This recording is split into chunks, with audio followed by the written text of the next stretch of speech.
Good afternoon, Dean Snyder. Thank you so much for making the time to talk to me today. I'd like to start off by asking you, what your thoughts on the Booth India connection are and what your vision for Booth in India is. Well, the Booth India connection is extremely important to us. My history with India goes back to the mid-1990s when I had the opportunity to work in India for an extended period of time. And when I think about India, I think it's probably one of the most informative places to study. And of course, it's one of the most exciting places in the world.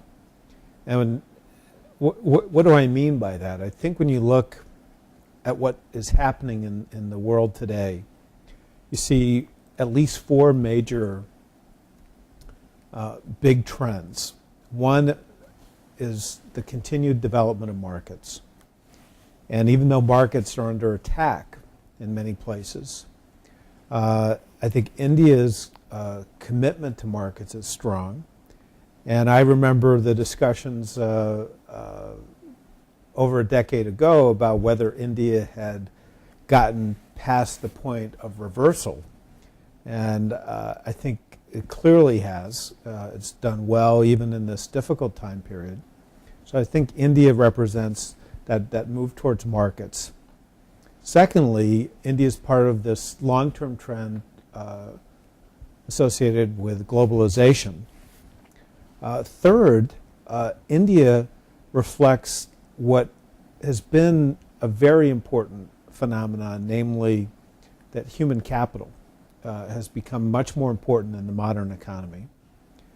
And last, India reflects something that is happening around the world, which is governments are really important. And of course, there are the topical issues around the election, but I think when you put all those four things together, India and Chicago are naturally matched because Chicago is, of course, the place where we develop the big insights into markets, both in terms of competition, but also how organizations evolve. And we also are the place that understands human capital. I think there are so many interesting tensions in the world right now around business, around support for capitalism. And in large parts, it's because of these four big trends. So, for example, the push towards markets, yes. On the other hand, the importance of human capital means that some people are getting wealthy while some other people are not. And you see that played out in India. You also see the importance of government in interacting with the market in India. What's the optimal balance? We're extremely interested in that. And then we're, of course, fascinated by this question of trade. And those things, I think, make our interest in India particularly strong. And then beyond those sort of important underpinnings of the interest, we have so many great people.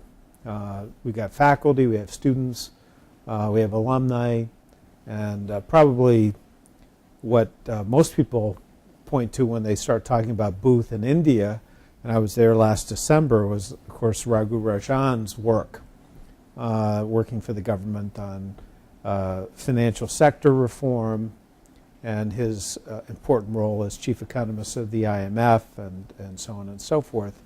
But I just would say it goes well beyond that. There are many faculty here who are very interested, many alumni who are bringing their insights back to the school. And I think this potential down the road for stronger relationships is very clear.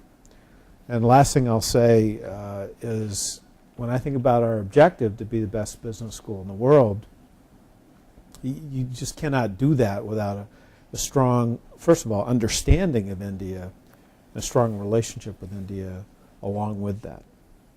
Great. Thank you, Dean Snyder. That was a very, very interesting perspective. Next, I would love to hear your thoughts on the Chicago approach and how you think it would stimulate engaging discussion at ILS to bring out useful insights on the direction of the Indian economy. Well, I think that the Chicago approach is useful in almost any analysis. So let me start generally. I think that one of the things that is important for everybody at the gathering to think about is that question: what's the value of the Chicago approach? And one of the things I would do is just start thinking about what I call starter questions for people who are maybe not familiar with the Chicago approach. So oftentimes there is what one might call received wisdom, an accepted view about a particular topic concerning the Indian economy. And one starter question would be, well, when did that hypothesis come into being? When did it become the accepted view? What did it replace? What would be the next best alternative to that view? If this is the accepted view, what are the predictions associated with that view?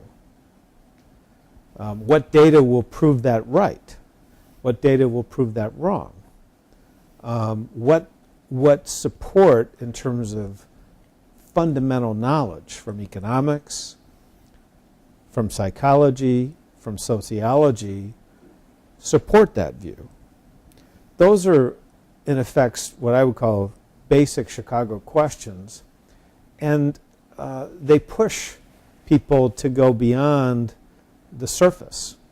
And that's really what makes Chicago-style dialogue so powerful.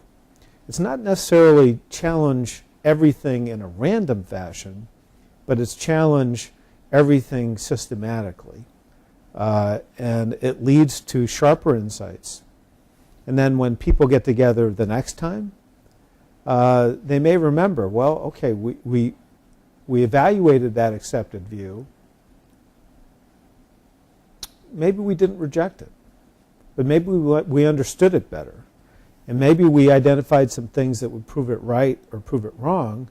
And then when we got together the next time, we were able to update our views. And it builds in learning and feedback for the group that allows them to get deeper and more ready for change and more ready to adapt to change. And that's where the Chicago approach starts to add value, because certainly business is about results, and you want to get yourself positioned so that you can decide and lead. So this isn't just academic. This is getting yourself positioned to make better decisions, get to quicker and more positive results than your competition. Great. Thank you, Dean Snyder. I think that was very insightful and some really great learnings there. Finally, any thoughts, any final thoughts that you'd like to share with our ILS conference attendees? Well, we just had a little mini brownout, and I remember those in India, so hopefully the tape will be okay. But the last thing I wanted to do was just thank everyone. We have great student leaders who put this conference together. One of the joys of me being dean is to just have our students do such a great job. And I want to thank everyone for their participation and wish you the very best. Great. Thank you so much for your time today, Dean Snyder. Thank you. Thank you.